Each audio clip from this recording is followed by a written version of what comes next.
Satisfactory is not a factory game. It's not even a logistics game. It's a survival game. This is the bestiary of Planet Massage 2ABB. We start, of course, with the game's mascot, the community named Lizard Doggo. This is the only fauna in the game that can be tamed by the player. Once this is done by placing a paleberry on the ground, the Lizard Doggo will begin to follow the player and collect items and bring them to you like a cat with a dead mouse. But instead of vermin, it's nuclear waste. In most cases, hogs are the first Xeno your zapper zaps. Often compared to Earth's rhino, I believe that the similarities don't end with just charging and the headgear. Based on their flat teeth and eyes on the side of their head, I believe that the fluffy-tailed hog is herbivorous and only attacks the player for territorial reasons. The charging is probably primarily evolved for mating displays, much like many Earth species. There are several cousins to the fluffy-tailed hog, including the alpha hog, jetpack hog, and coming soon to update 8, the cliff hog, and the nuclear hog. The spitter is Massage 2ABB's premier ranged fauna. The spitter and its variants are often called plasma spitters, however they don't spit true plasma. Their feet have 3 toes on each foot, all facing forward, suggesting having to counter some serious equal and opposite reactions. This must mean the projectiles have a lot more mass than a plasma ball around the same size. I believe this projectile is similar to Earth's bombarder beetle that stores and expels a chemical cocktail that burns opponents. The stinger gets a bad rap from arachnophobes. However, it isn't technically an arachnid, seeing as it only has 4 legs and 4 mandibles.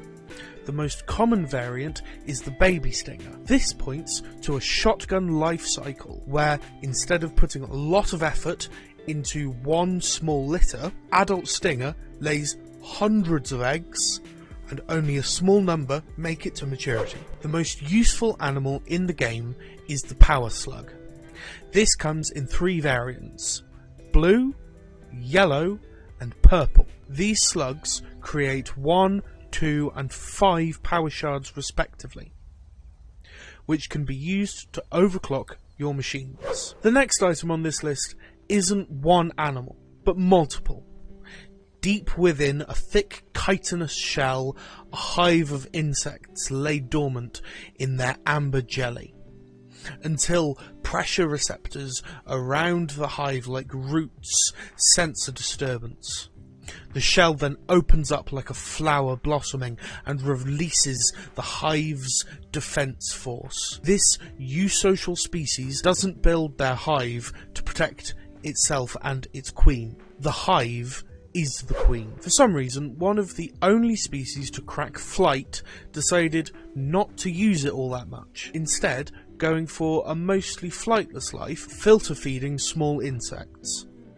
The non-flying bird can fly if startled, but isn't built for it, and has to land quickly. Its game plan much resembles the flamingo on Earth, preferring to feed, staying in one spot, and only flying to escape a predator. Naming the next species is a little tricky, not because it has no name, but because it has too many. He goes by Land Whale, Chunky Boy, Mr. Bean, Steve, or Frank. Its long legs help it to reach high branches, and thanks to the planet's hot climate, a creature of this size overheats easily. This is why it is so chunky. Its torso is almost completely hollow and filled with gas. This gas makes the land whale very buoyant in water, which helps it cool off. It also makes it possible for the player to bounce on him like a trampoline. This next entry treads the line between flora and fauna.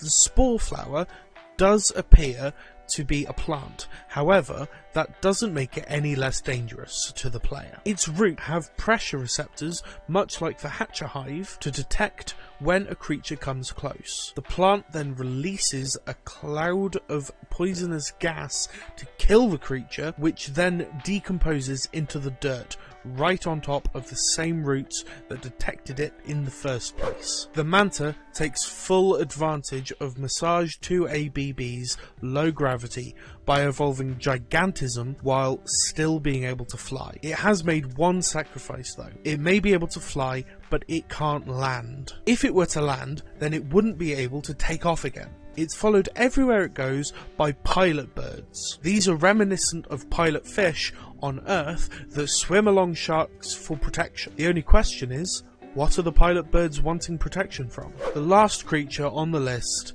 has been removed from the game, and myself and other thalassophobes, fear of deep water, couldn't be happier. Not much is known about the lake shark. We know that it lived in lakes and was passive to the player. I couldn't find a reason why it was removed, but it's probably got something to do with water physics and AI are both difficult. Probably doesn't mean Coffee Stain has plans for creatures to attack us from beneath the depths. Probably. Thank you so much for watching. If you liked that video, please hit the subscribe button. Here's your next video, and I'll see you next time. Bye bye.